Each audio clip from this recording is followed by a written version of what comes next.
Guddu Kumar Rai official में आपका स्वागत है।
खड़ा होकर चारों तरफ घूम के प्रणाम कीजिए।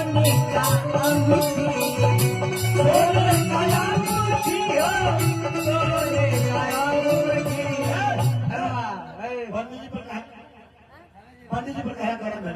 ओ कन्हाई बने ए औठी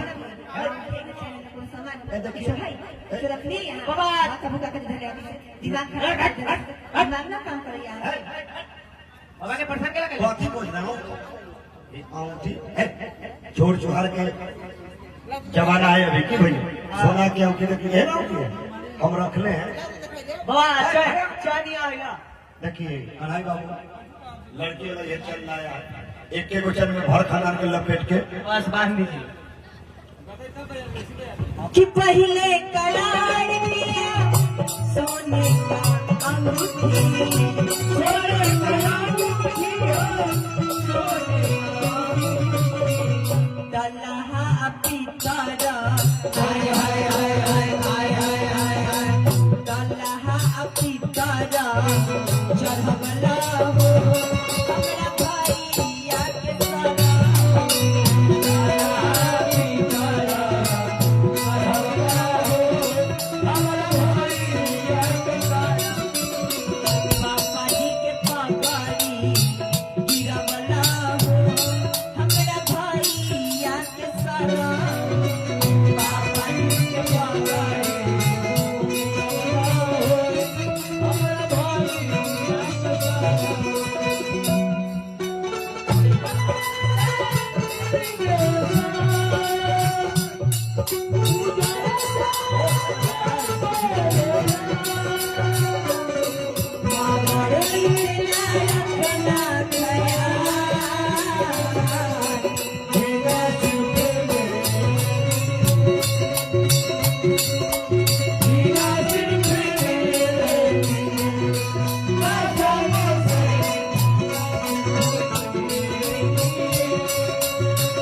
महोदय हजारों हजार रुपए का पुरस्कार दिए भगवान की माता रानी मंगल बनाए रखे अब वो में एकदम सही जगह पर देने वाले सब लाएंगे टीवी लाएंगे टीवी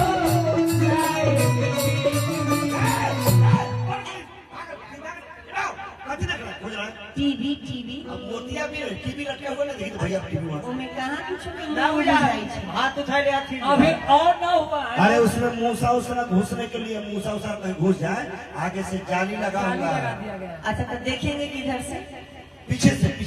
अच्छा पीछे से नहीं नहीं वैसे नहीं आप ही ना बोले हैं पीछे से अरे शटर उठाना होगा अरे उसको जाली शटर उठाना होगा ये शटर नहीं तब ऊपर जाली खोलिएगा टीवी के स्क्रीन पूरा नजर आएगा कि पहले करार किया लाएंगे टीवी लाएंगे टीवी हो लाएंगे रेडियो दिखाई रेडियो दिखाई भरा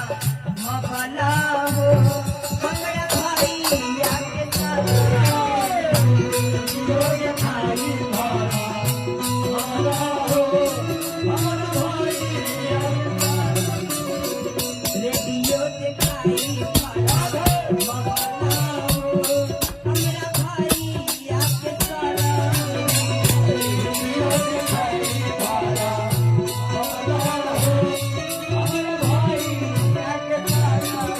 कहा